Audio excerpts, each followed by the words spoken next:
This is the E-commerce Edge podcast with your host, Jason Greenwood.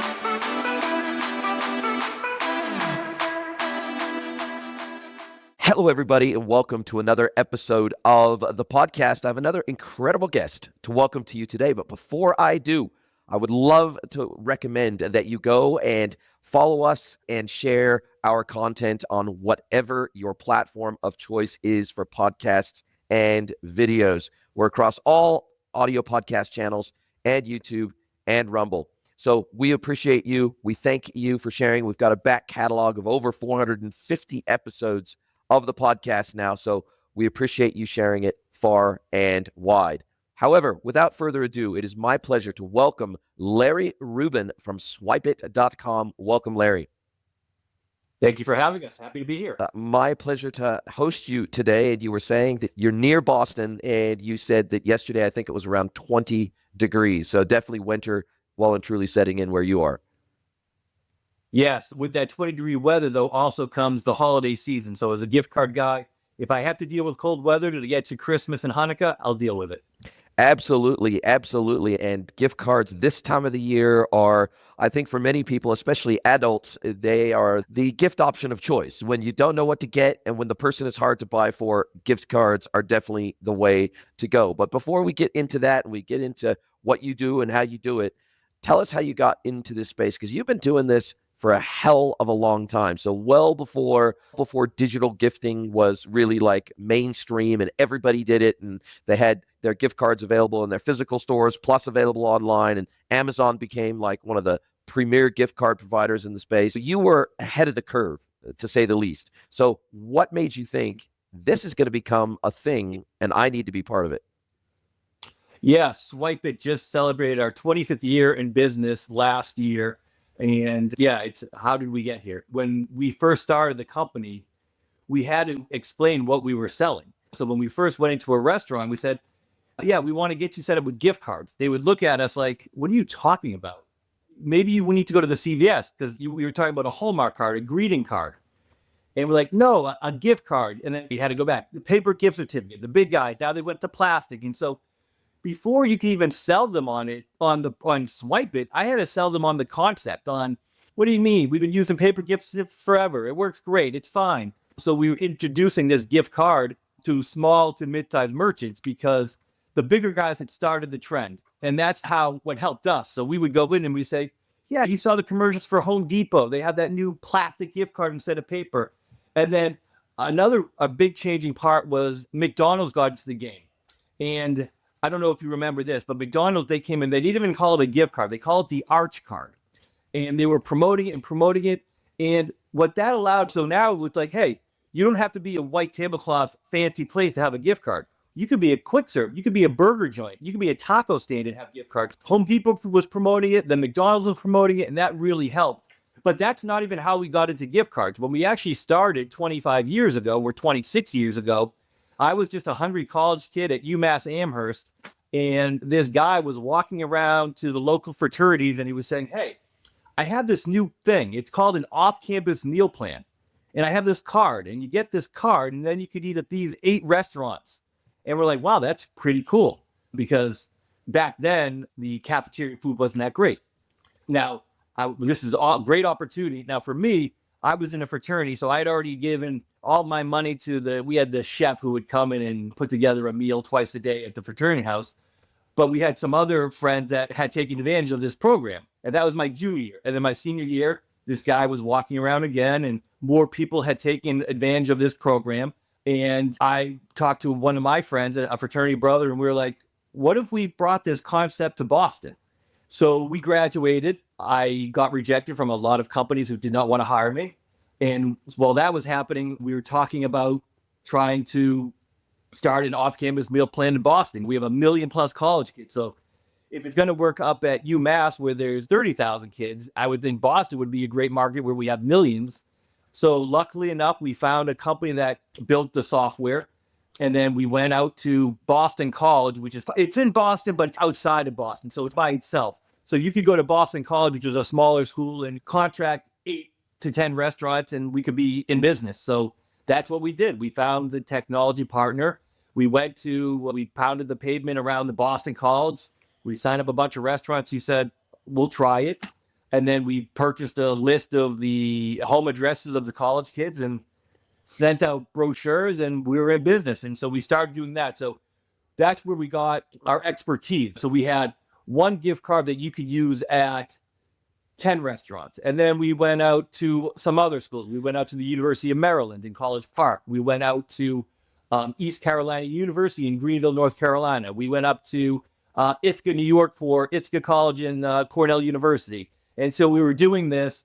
And then at that same time when we were getting this started, McDonald's and Home Depot started promoting the gift cards. And we're like, we already have this whole program here. If we just tweak it a little bit, we could probably help these small mom and pops get into this gift card game. So when we first started our company, it was called Swipe It Meal Card. And then eventually we merged with these other two guys who actually went to UMass. So they saw it, but they started at University of Maryland. So they were from my hometown. So it was like, I knew these guys. So we merged our companies. We took Swipe It Meal Card, changed the name to University Meal Deal. Then we took our Swipe It Meal Card, took Meal Card out, threw in technology, and we made Swipe It Technology the gift card program, University Meal Deal the college program. And now we have these two programs. We started doing it, and we started seeing that Swipe It Technology was starting to catch on, where at the same time, the University Meal Deal was getting attacked on all fronts because every major university was like, why are we letting a third party do this? These are our kids on our campus. We're already marketing to them. We already have all the mailing addresses. We should just start an off-campus plan. And fast forward to today, pretty much every single college has their off-campus plan, their on-campus program mixed with dining dollars or this that you can use at the Chick-fil-A and the McDonald's, basically eliminating me out of the equation, which was fine because at that same time that we were getting really busy with the gift cards, the college program was PIN protected. So that means that every kid who had a card had a PIN number. Yes. Because you had some parents that were putting like $1,000 on this card. Now, this is how they were going to eat for the whole semester. Yeah. So security was great. Unfortunately, we're talking about college kids. College kids like to eat pizza at 2 a.m. after maybe they had a couple friendly beverages. Yes. They also sometimes have more than a couple beverages, which may hinder their memory.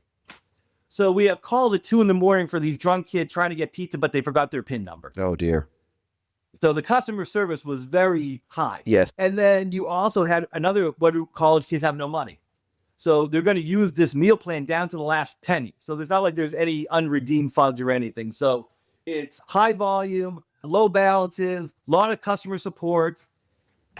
And then the colleges started to do. So basically at the end of the day, we said, you know what? I think we're going to get out of the off-campus meal plan space and concentrate just on our gift cards. And so that's what we did. We got rid of our college programs and we went full tilt into the gift card programs. And now we have over 6,000 clients from Cape Cod to California. We started with this universal concept. And then a few years into doing the gift cards, a Chamber of Commerce got in touch with us. And we're like, Chamber of Commerce? So you want one gift card that you can use for the whole town that you're in or the 3 towns that you're in? Oh, okay. That's basically exactly what we did with our college program. So yeah, so easy for us to do. They come to us and we have a real complicated thing. This is what we're trying to do. We're like, that's easy. We've been doing that for the past 15 years. So we went full circle where we started with this universal program for college kids. And now we're back doing it for Chamber of Commerce's, downtown business associations, private organizations. Like we have this one company called the Phantom Gourmet, and it's a restaurant gift card that you can use at 200 different restaurants in New England. And so we're handling all the back end. We're handling all of their online ordering and all their fulfillment.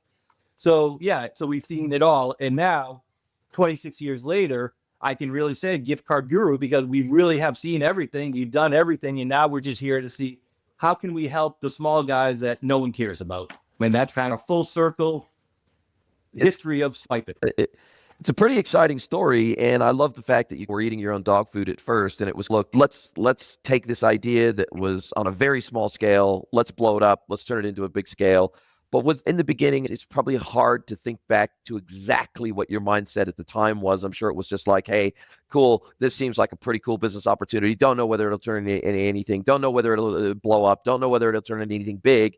but I see this as at least a local business opportunity. And why not? Let's just see how we go. But maybe let's say within the first 5 years, did you start to think, hey, this is a scenario where we can actually democratize gift cards to the point where instead of just the big boys and girls out there, the Home Depots of the world, at the time, the Blockbusters of the world, because they did gift cards, there was only a few major, like, nationwide players that had a truly universal gift card model that was deeply integrated into their point of sale system, that they had at point of sale. They had the cards. You could swipe them through, scan them, pay for them at checkout, give them to people, universally redeemable across the whole of the United States. That was quite a novel thing at the time. And you had some food chains, I think even Pizza Hut back then, maybe even had gift cards back then. They were one of the first that did a chain-wide universal gift card, even though they were a franchise. And so it was kind of like, wow, okay, this is a new model. We've got franchises selling gift cards and then redeeming them with other franchisees through their point of sale systems. And so it was definitely 25, 30 years ago, it was a pretty novel thing, but it was largely only accessible to very large businesses with really deep technical capability, right? And deep IT capability. And it feels like what you saw was, hey, SMBs can't really get into this game easily today because they don't have the infrastructure, they don't have the IT nous, they don't have the point of sale integrations, they don't have all these things that they need really to build out this capability, especially if they've only got 1, 2, 3, 4, 5 locations, or if they need to become part of a broader association to have enough value versus their one-off shop offering gift cards. Who wants gift cards? I'll just give my friend some cash and then go down to the local pizza joint and get a pizza.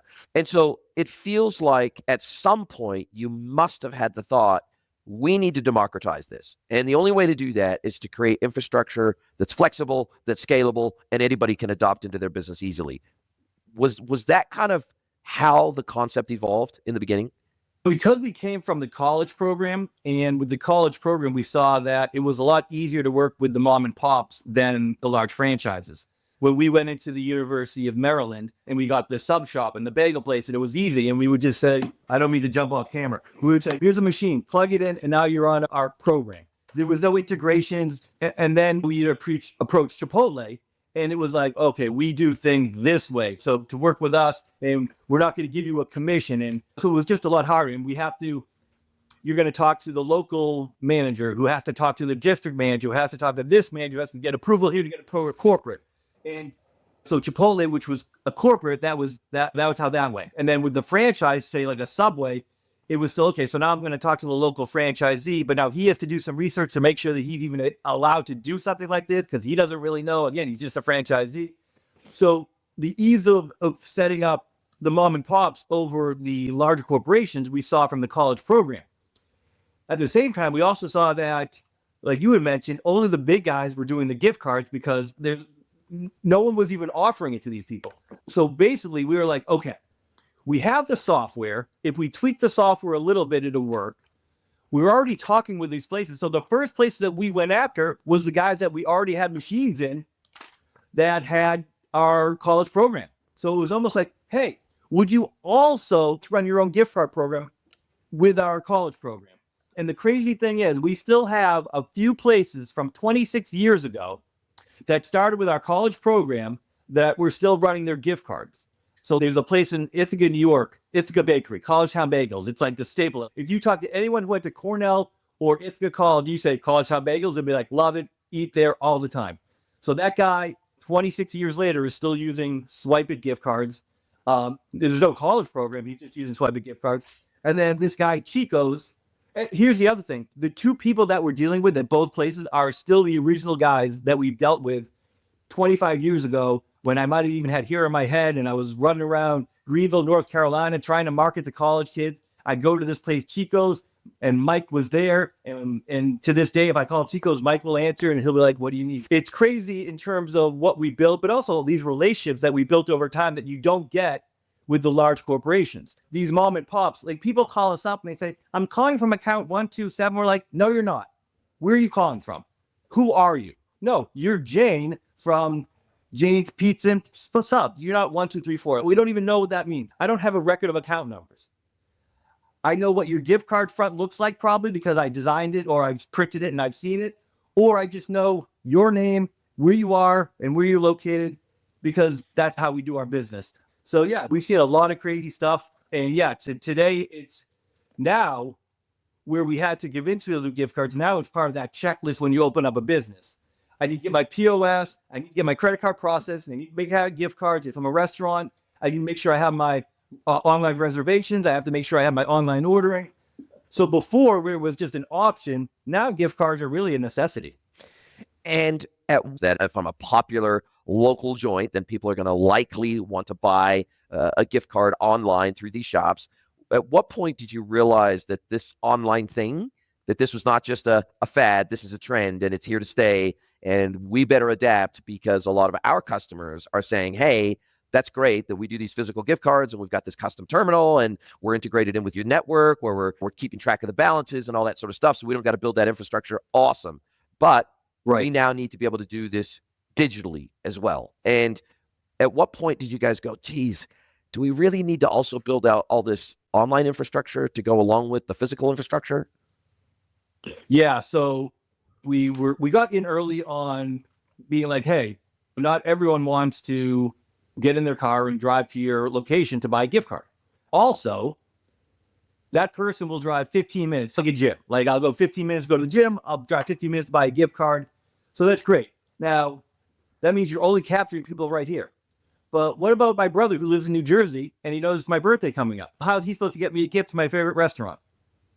So we started thinking of how can we make it easy for people to buy gift cards? So then we said, okay, you could sell your physical gift card online. And that's a big hassle. And you got to ship it, you got to mail it to them. And yeah, and the restaurants, like right now, the way it works is someone literally would call them up and they'd pick up the phone. The hostess would be sitting there. Yes, I'll sit you guys in 1 second. I have to finish this phone call. Then someone's giving them a credit card over the phone. So there's no PCI compliance there. They're writing it on a piece of scrap paper, a credit card number, an address. Yep, and you a message. And then hopefully she hangs up the phone and she takes care of it. But she hangs up the phone. And now these two people are waiting to get seated. So then she seats them and then a fire starts here that she has to put out. And next thing you know, this gift card never gets mailed or the gift card gets mailed with a wrong address. So there's so many things. So we're like, okay, if we could take that off the restaurant's plate and we can mail out the gift cards and then we'll have tracking. So we'll be able to take the credit card in a compliant way so that there's no fraud and there's no lost credit cards. We'll be able to take the order. We'll be able to mail it out, have a record of where it was mailed, when it was mailed. We know which gift card was mailed. So if the gift card gets lost, we can cancel the gift card. We can verify all this stuff. And then, of course, it was like, okay, that's great. What about sending it electronically? So again, it first starts with the big boys, right? The big boys come up with e-cards. Then we say, well, they have it. How come we need to get it? So then we get that process going where we have an e-card. And it's great, but the consumers don't understand it yet. The consumers right now only know that, oh, yeah, the big guys, maybe I can go to the website, but not the little guys. And then the world stopped. COVID. And when that happened, everything changed. So the first thing that happened was the mom and pop shut their doors. Now, the big guys can shut the doors and they can survive. They have money. They have millions, maybe billions. The little guy, there's two little guys. There's a good business owner and there's a not so good business owner. The not so good business owner has no cash flow and was going month to month. So the survival mode, basically, or even before COVID. Even before COVID, right? That's just the way they ran their business. They were a small business owner. They didn't have all the opportunities that the bigger guys. So they were just said, the money we bring today is going to pay next month's rent, next month's payroll, next month's food, and then we're just going to keep doing that. So when that first month, boom, revenue zero, cash flow, we're screwed. So then the cry was, how do we support? How do we help our local guys? How do we support the local guys? They need help. And so it was like, buy their gift cards and buy the gift cards now, get them the cash flow. When they open up, we'll support them again. So the consumer said, okay, I'm going to buy a gift card. I don't know if this place is going to survive or not. So the community is really strong. It was incredible. Yeah. They said, listen, we know it's not guaranteed, but Joe's Diner has been here forever. We got to help Joe's Diner. Like I want to give them at least a shot of reopening and when this whole thing comes to an end. So we were getting phone calls from all of our clients who didn't have e-commerce saying, help me. Okay. We were building these e-commerce pages like all day, every day, as fast as we could to get those links out to the people so they could start selling the gift card to bring in some revenue. So what that did is consumers now said, oh, wait, I can buy gift cards from the local guys, not just the big guys. And so we started in COVID, and then luckily COVID ended and we moved forward. But we remembered, oh, I can now, it's birthdays, it's anniversary, it's the holidays. Remember how easy it was to purchase gift cards during COVID? Now that trend is, we basically changed the way people buy gift cards during COVID. Now, where before was, I'll get in my car and I'll drive to the place. Now it's, well, go to the website first and see if I can buy it online, and I can save myself a trip, I can save myself a call. So we started before, but COVID really, I think, was a game changer because it got a bunch of the mom and pops to realize they needed this. So they got on their sites, and it got the consumers to realize that I can go and purchase these e-cards for the little guys, not just the big guys. And that's how I can support them. And then moving forward, hopefully you're always trying to support the local places. You look, instead of going to Chili's, I'm going to go to Bob's Grill, or at least I'm going to see if they have that. Is it available online? Let me go there first. Listen, if he doesn't have it, and I know he loves Chili's, I'll go back to the Chili's one, but at least in my mindset, let me at least check first to see if they offer it. So that was the biggest change in our history, in our company history. And in the beginning, was it just effectively, was somebody bought a gift card online, they'd get emailed some kind of a code or a barcode or something like that could be scanned by your terminal or something like that? And I'm guessing at some point you must have moved to an app or QR codes or whatever it was. So what was your evolution from a technical perspective? What did that look like? And obviously COVID put a rocket underneath that. Yeah, the e-card would basically, you go online, you buy an e-card, you get an email with the e-card number in the body of the email, and then you would print it out. Yep. And you walk into the restaurant and they would type it in just like it or was. up the email on their phone instead of print. Correct. So the only problem with that is now you walk in, let's say it's a nice white tablecloth place and you're sitting down and you're like, oh, here's my. So now the wait staff now has to write the number down or be like, can I take your phone? Or can I take a photo of your phone? So we said, okay, we need to figure this out to make it easier for the restaurants or the merchants to redeem. So we add a QR code so they can just scan it. We add the ability to save the e-card in your digital wallet. Before, it was sent only via email. Now you can have it sent via email or text. So we're continually improving and adding features to this to make it better. For the Apple Wallet, that's new for 2020. That's a brand new thing. So again, we continually are listening to consumers, our merchants, and just what's happening in the industry to continually make things better. But it's tough because you still have the POS systems also have to catch up. So it's great that I have a QR code, but I get to the POS system, it doesn't have a QR code reader. All technology is catching up. So now the new terminals do have QR readers. The new POSs do have QR readers. And to be honest, some of the POS systems are getting rid of the mag readers. Yes. So adding QR, but they're getting rid of the mag because all the credit cards now are chips. Yes. And so for us now, we have to change with the time. So now we know that we have to start adding a QR code to the back of the gift card so that if I have a physical gift card and I don't have a swipe, I can scan that QR code in the POS. So everything's always changing. Wow. And did you find that eventually, instead of just like quick serve restaurants and, fine dining establishments, et cetera, did you find eventually that pure play online businesses, retailers, toy stores and stationery shops and all the local physical stores that sold physical goods other than food, say, for example, or convenience items, did you find, maybe it's the local version of 7-Eleven, the local convenience shop, right? And petrol stations and just everything you can imagine. Did you find that eventually, especially due to COVID, that a lot of these businesses, and maybe they're even omnichannel, maybe they got 3-4 local physical stores, plus they got an online store, and they're the local shop for toys or whatever it is. Did you find that during COVID that a lot of these businesses were thinking, God, okay, if I want to really do this between physical and online, then I got to integrate it with my ERP, got to integrate it with my POS, got to integrate it with my e-commerce system, which is most likely Shopify if you're a retailer. I've got to think about all the connection points to get this system into my business. And did you think, okay, cool, we got to do something here that is easy to integrate?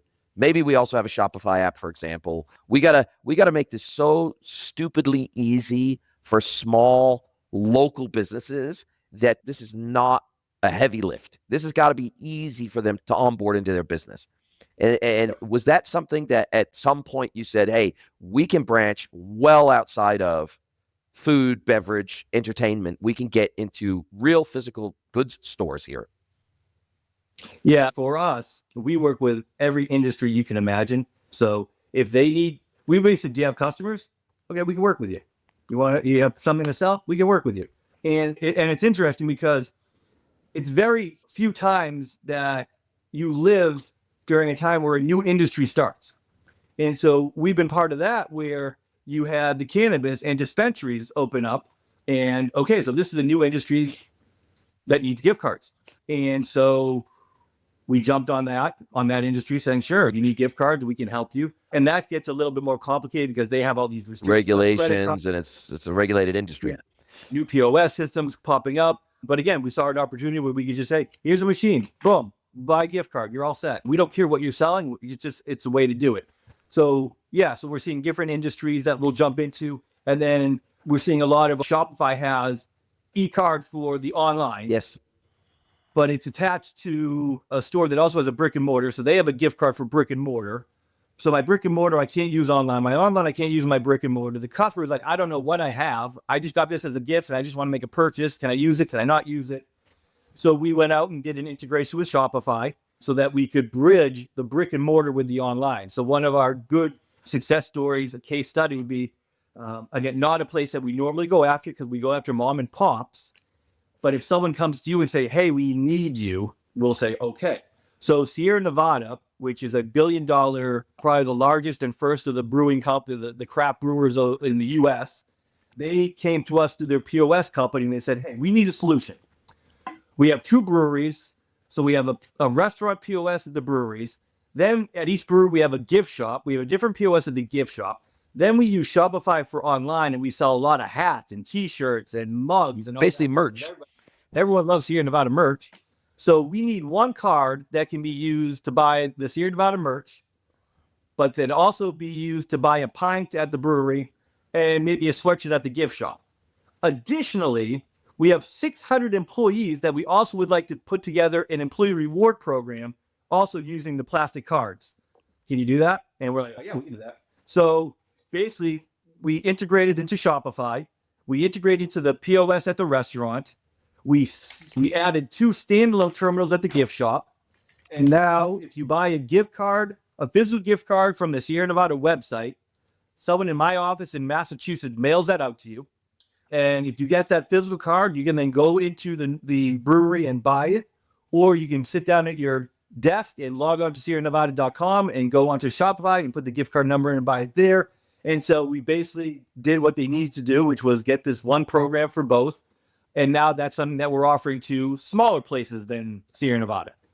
The problem with some of this stuff is, like for Shopify, for instance, it's a pretty complicated back end. Yeah. Where we actually have to hire a developer to set up each one and make sure that the back end is configured. So it's not cheap for the setup. For us, we always try to keep everything inexpensive because we know that we're dealing with small mom and pops. Unfortunately, there's certain things that are outsourced to third parties that we just don't have control over. So that's one of them. And even with that Shopify, we don't add any extra funds to make money off the Shopify, like to flow through from our Shopify guy right to the customer, because we look at it more as an advantage. Okay, so now you're going to get this set up, your program will be better, you'll run more transactions, you'll be a customer longer. So we do that with a lot of things. Like with equipment, we typically don't mark it up. We have this really cool self-serve gift card kiosk that some of our universal programs use, where it's like a big kiosk that you place down there, and then you can buy a gift card, check a balance, or add money. So it's almost like having a salesperson 24/7 at this. A lot of our downtown like business associations use it. And again, the same thing. We don't make any money. We basically, oh, you want a kiosk? Awesome. It's going to make the program better. Here's a kiosk company. You can work directly with them. You can pay them the money directly. We don't need to be involved in it. We just see it as an advantage to make your program better, and that's why we're pushing it. So it's not always about making money. You don't have to be making money on every transaction, every focal point. It's about loyalty. And like I talked about with the Ithaca Bakery, the guy's been a client for 26 years. He's not going anywhere because he knows if he needs something, he calls the office. He says, it's Ramsey from Ithaca, and well, how can we help you? And he knows to ask for me. He asks for Brad. He asks for Gail. He knows the core people in the office, and that's how we keep it going, and we keep our customers happy and keep moving forward. Love it. And I guess in some instances, like for example, if in the old days where point of sale systems weren't integratable, they didn't have APIs, they didn't have CSV uploads, they had nothing. They were standalone systems that were not net connected in any meaningful way. I'm guessing that your terminal basically kept track of the balances against those gift cards with your back office system. But when I redeemed, for example, at the point of sale, if I needed to, they could simply put in gift card as the payment method manually into their point of sale system. Okay, cool. This was paid for by a gift card, and they would know, okay, when they swipe it through your terminal or whatever it is, it's going to reduce that balance, and that you're going to effectively pay that balance to them on I guess on a monthly settlement cycle or whatever it is, so that effectively you're holding the funds in trust, so to speak, in your system to be paid out. It gets even better. The merchant is holding the money because it's their money. Ah, okay. So they're holding the funds in trust. Right. So they're holding the funds. And when it gets used, we're tracking everything and we're just reducing their liability to gift cards. So if I sell that $100 gift card, you walk away with the gift card, I have your $100, but really I just have a liability, meaning when that gift card comes back, I better have $100 worth of goods or service to exchange for that gift card. I already have the money. Yep. So if you come back, spend 30, so my liability now on that gift card is down to 70. Makes sense, but you're keeping track of the running balance. Exactly. So, and to this day, we still have places who are using non-integrated solutions. Like we have places who say, I have Aloha POS. I don't like the Aloha gift card program. So I'd rather work with Swipe It and put this machine next to it. And then, like you had said, it's one extra transaction. I add a tender type of gift card to my POS. When I go to sell the gift card, I'm going to sell it through the POS. I'm going to take the payment through the POS. So I have a record that I sold a $50 gift card through my POS. And then I'm going to use this to add the value. And then on the flip side, someone comes in, I have an open ticket on my POS saying, hello, you got to close me out. They brought a gift card. I swipe it here. I take the money off here. And then my POS saying, oh, great, you got the money, close me out, tender type gift card, boom. And now I have a record. I can get a report right off here. Or we also send reports automatically via email. So I get that email report comes into me daily. I open that report. I go to my POS.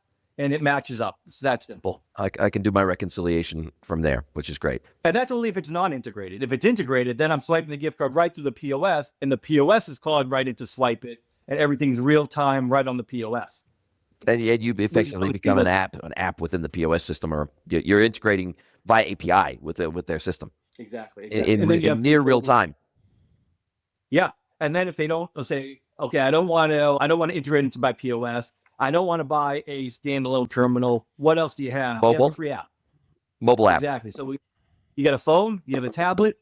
And that's the thing too, is if you go into a restaurant, I was in one the other day, a burrito place, they literally had 5 tablets behind the register for DoorDash, Uber Eats, Grubhub. And so it's okay, pick one tablet and put the gift card app on it, and now you're good to go. Yes.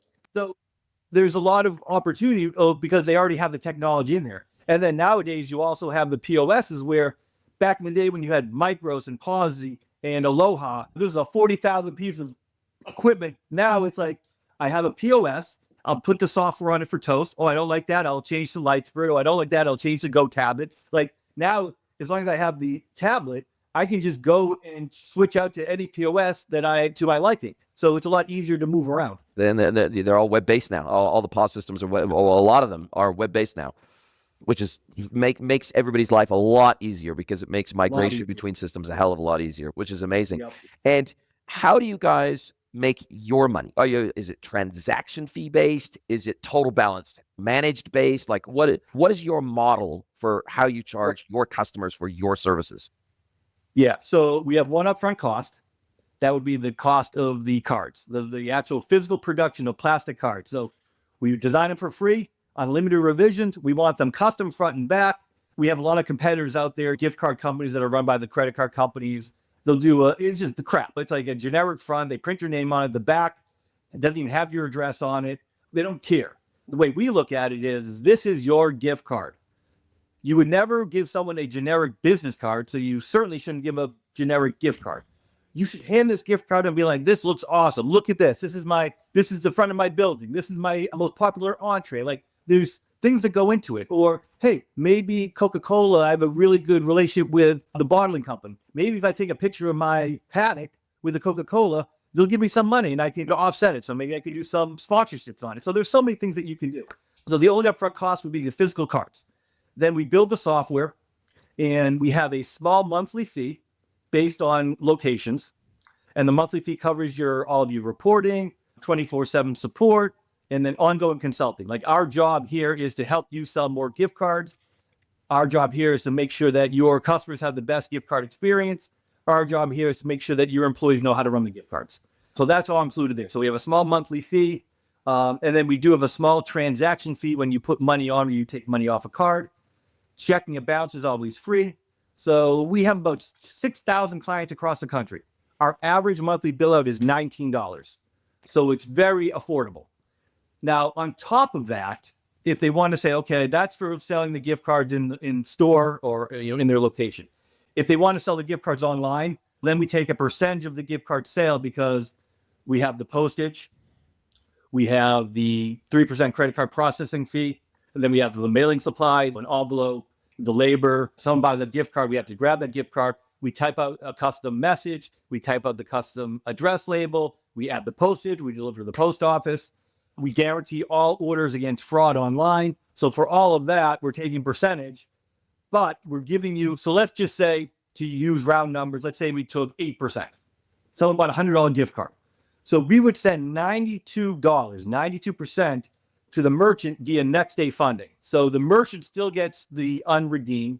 The merchant still gets the float. So there's still, and the research that we do, with our 6,000 clients over 25, 26 years, 15 to 30% of gift cards are unredeemed.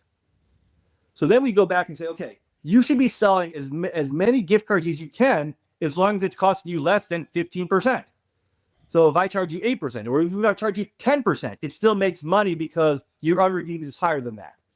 And then we tell them, but listen, we don't want you to sell your gift cards banking on the unredeemed. That's not how we run the program. We want you to sell the gift card, and we want the person to come in, have a great meal, have a great experience, become a lifelong customer, and keep coming in.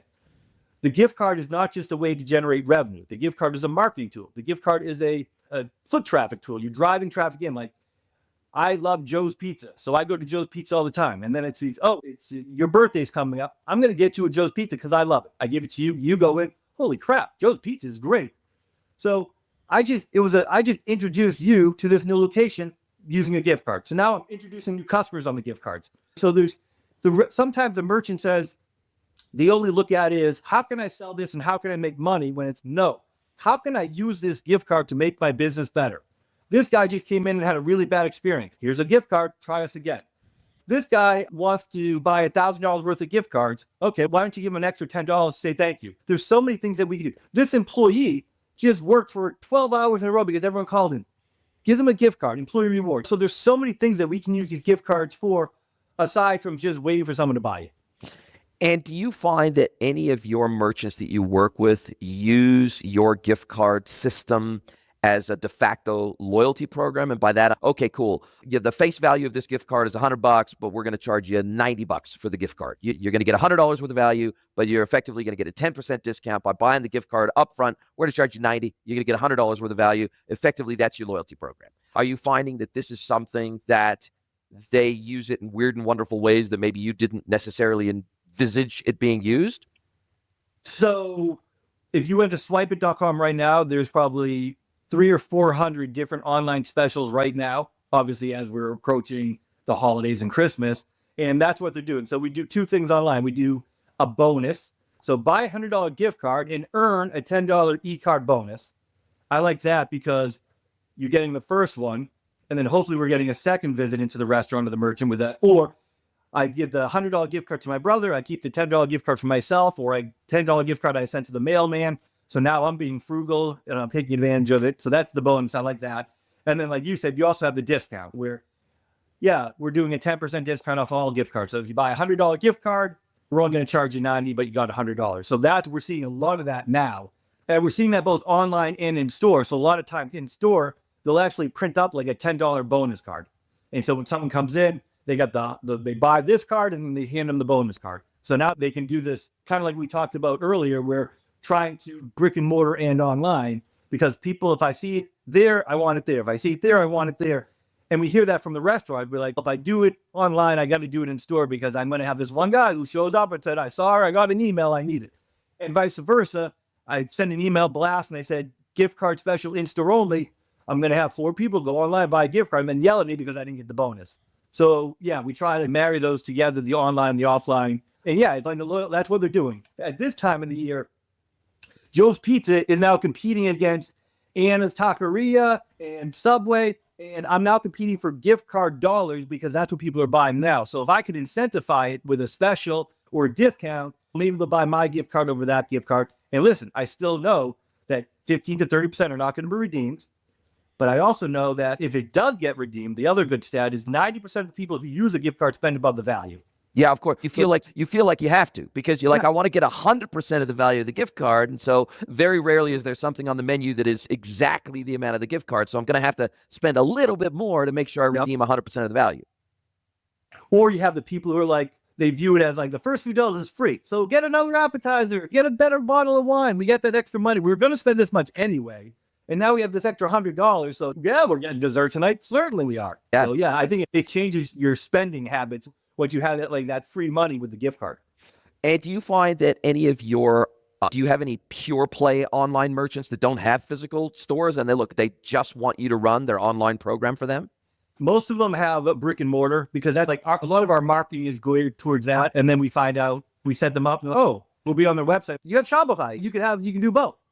I think a lot of it is people they don't know, because if I just have online, typically I'm going to do online. I'm just going to use the Shopify or whatever e-commerce for online, because I don't need to integrate with anything offline, because all I have is I don't need a physical card of any kind. Right. Now, the other thing we say, even if you're online, some people like to get that tangible physical card. Yeah. Even if I'm going to get that physical card and then I'm going to sit in front of my desk and go online, it's a reminder that I have that physical card. It's that extra exposure. So there are times we'll be like, you know what, you can offer a physical card even though you're e-commerce only. Again, it's just a marketing tool. Yeah. Because the other thing is, what about this? Let's say that you're doing something online and you're sending out, it's a gift basket. Wouldn't it make sense to put a preloaded $5 gift card in every gift basket that you're sending out to get repeat business? Can't do that if you're only offering e-cards. So it's almost, again, we're looking at it as not just as something to buy it, but a marketing tool, a promotions tool, something to drive traffic. And is there anything that you don't do today that your customers are asking for that you go, okay, we don't do this today, but in 6 months, we're going to have this feature? Or are there any gaps in the market you've identified recently that you go, yep, we don't do this today, but man, we see that as a massive opportunity. We're going to head in that direction. It's the only thing that we don't have that we get asked for here and there is people ask about online reporting. If I can go online and see all my stuff. All the performance analytics and redemption and liability and all that sort of stuff. So right now, all of our reporting gets sent via email, and there's a reason why we do it this way. Our business has specialized in mom and pops. Nothing against mom and pops, but they're pulled in a million directions. So we could give them access to do online reporting. They're not going to do it. If they do it, they're not going to know how to do it. They're going to call us and say, I don't know what I'm looking for. I don't know how to find it. So we made the decision where we're specializing in this market that we want to be more hands-on. So send me an email or give me a call and say, what are you looking for? I know what reports to generate, and then I'll just send it to you. And then once you have the report, call me back and we can review it together so you know what the heck you're looking at. A lot of times you can give the information, but they don't know what they're looking for, how to find it, or how to review once they do find it. So that is more, again, with the larger corporations that we're seeing that, the ones that have an accounting department and stuff like that. Yep. But yeah, that would probably be the only thing right now. I guess at the bottom of the dashboard or whatever, and you could have the top 5 requested reports on some sort of a dashboard where you've got total gift cards outstanding, here's your list of accounts, etc. Exactly. We don't need to give them access to 400 different reports, but like you said, we were to dummy it down to the most important ones and the most heavily requested ones. So that's something that we keep thinking about. And again, with an API, it's not like it's hard to develop. Yes. It's just a matter of prioritizing everything and what's the most important now. And so right now, the most important thing is to make sure people have cards, make people sure they have their e-commerce running, and be here to answer any questions. And we're getting it on both sides because we're getting it from the merchants, but because we also handle the fulfillment of the online orders, we're also getting the consumers. I ordered a gift card, I didn't get it. It was supposed to go to my email, I can't find it. And so now we're dealing with a lot of support because people rush things. They forget to put the apartment number. They have a typo in their email address. They have a typo in the cell phone number. So it makes our job more difficult because we can't just look you up under an email address because you're giving me the right email address, but obviously you have a typo because you didn't get it. So that takes up a lot of our time right now is we're mailing the orders out, but then we're also standing by to support the people who didn't get it in time. And then you also have the consumers too. I had a call this morning from a little bakery and they're like, can you track where my gift cards are? And we're like, your gift cards are shipping out on the 20th. Okay. You should have ordered them 2 weeks earlier than when you called us. There's not much we can do. So the only thing we can do for them is we printed an extra 10,000 generic gift cards in our office so that we can mail them out for someone, but it doesn't have your name on it. You're going to have to pack it, put a sticker on it or package it with your menu. So yeah, we can give you the ability to sell a gift card, but it won't be custom. And this is the best we can do with short notice. So that's a lot of stuff that we're dealing with now as we approach Christmas and the holidays and New Year's and all that. Yeah, because those are the two busiest days will be which you would not think that people will wait so last minute. But the busiest days of the year for the last 3 years is 24th and the 25th.